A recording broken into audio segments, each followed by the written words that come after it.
여러분 치과에 가셔서 원장님께서 사랑니 빼야 됩니다 라는 말을 들으시면 어떠세요? 이거 돈 때문에 빼라고 하는 건 아니야? 왜 지금 굳이 빼라고 하지? 이런 생각이 드실 수도 있는데요, 전혀 그렇지가 않습니다.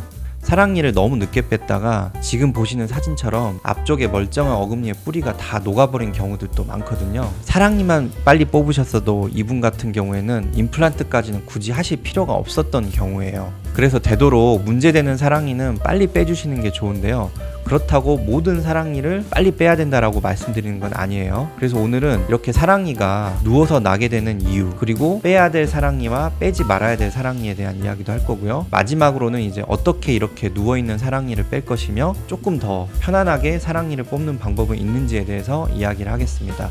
마지막까지 꼭 같이 시청해 주셨으면 고맙겠어요.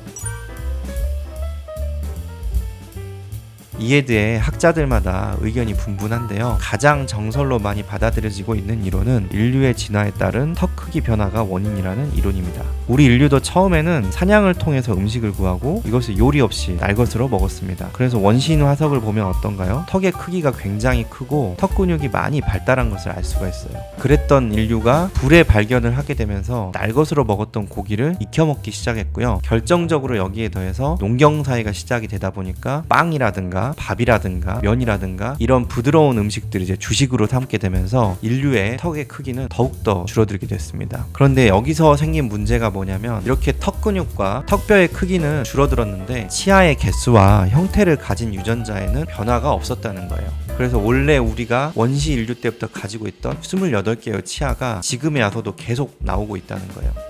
그래서 줄어든 턱뼈에 원래 가지고 있던 사랑니를 포함한 28개의 치아는 계속해서 나와야 하는데, 보통 이 사랑니는 가장 나중에 나오는 치아거든요. 거의 10대 후반이 되어서까지 나오는 경우가 있을 정도로 다른 치아들에 비해서 굉장히 늦게 나옵니다. 그러다 보니까 먼저 나온 24개의 치아들이 완전히 턱뼈 안에 있는 치아가 있어야 될 공간을 다 차지하고 나서 마지막에 사랑니가 나오기 때문에 결국 이 사랑니는 나갈 곳이 없으니까 누워서 이상한 모양으로 나오게 되는 거죠.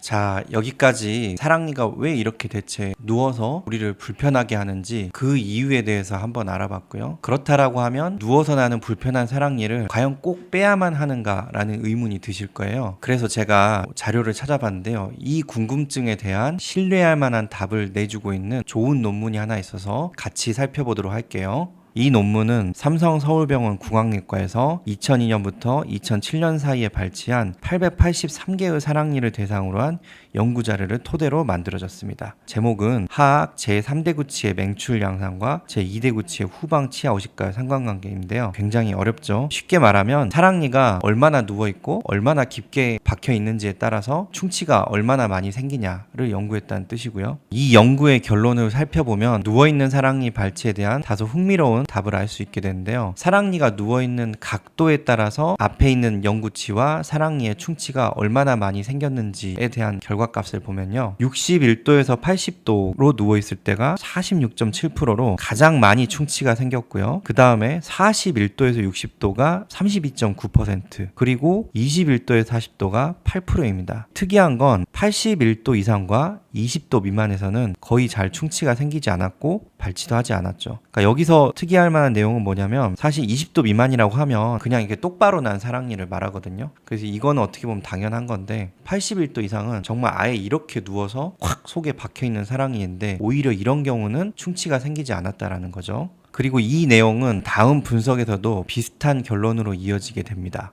두 번째 연구 자료는요, 사랑니가 얼마나 깊게 묻혀있느냐를 레벨 A, B, C 세 단계로 나눠서 평가를 하고 있는데요. 레벨 A, 즉 얕게 묻혀있거나 아니면 살짝 사랑니가 드러난 경우에는 82.2%의 경우가 무려 충치가 생겼습니다. 레벨 B는 중간 정도 묻혀있는 경우인데 이 경우에는 17.8%에서 충치가 생겼고요. 그래서 이제 이 연구 자료를 토대로 우리가 결론을 내려보면, 사랑니가 완전히 누워서 아예 속에 꽉 박혀있는 경우라고 하면 충치가 잘 생기지가 않고, 또 그것은 이제 불편함을 잘 야기시키지 않기 때문에 굳이 우리가 사랑니를 뺄 필요가 없다는 뜻이죠.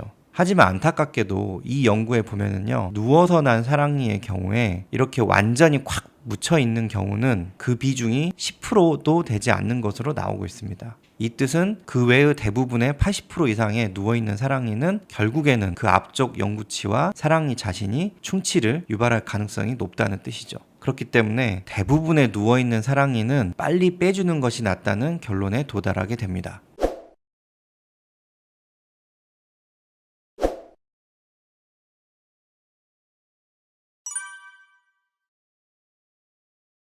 보통 완전히 누워서 잇몸 뼈와 잇몸 살이 다 덮고 있는 경우를 완전 매복치라고 하고요. 약간만 누워서 치아의 머리가 밖으로 보이고 살점만 살짝 덮고 있는 경우를 우리가 이제 부분 매복치라고 합니다. 이제 잇몸 살만 열어서 치아를 노출을 시키고요. 누워서 걸려있는 부분만 치아를 살짝 잘라가지고 치아를 여러 조각으로 쪼개고 치아를 발치를 하게 되면 부분 매복 사랑니의 발치는 끝나게 됩니다. 자, 그런데 여기서 이제 완전 매복 사랑니를 발치를 하게 될 때는 조금 더 치료가 커지고 어렵습니다. 뼈가 덮고 있기 때문인데요. 이 덮고 있는 잇몸뼈의 경우는 기구를 이용해서 잇몸뼈를 제거해주지 않으면 사랑니가 절대 밖으로 나올 수가 없습니다.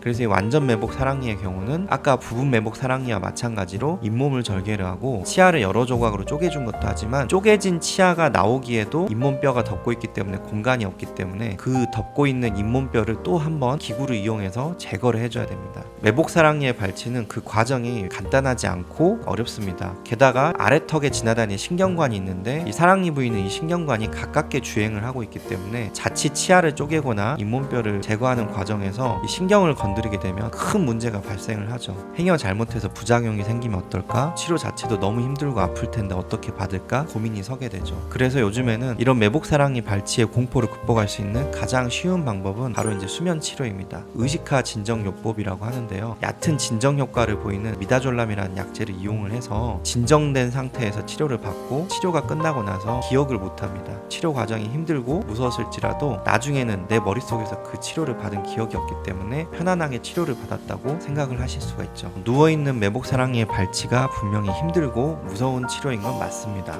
하지만 이것을 그대로 두게 되면 아까 보셨던 것처럼 정말 무서운 결과를 초래하게 되니까요. 반드시 발치를 하셔야 되는데요. 요즘에는 수면 치료라든가 또 사랑니 발치를 조금 더 쉽게 할 수 있는 다양한 기구들과 수식들이 널리 보급이 되었기 때문에 내 사랑니가 정말 누워서 그 앞쪽 치아를 조금이라도 건드리고 있다든가 불편하게 하고 있다면 주저 마시고 치과에 가셔서 꼭 이 먹을 사랑니를 빼버리시기 바랍니다. 여기까지 미래로 치과 대표 원장 이재민이었습니다. 감사합니다.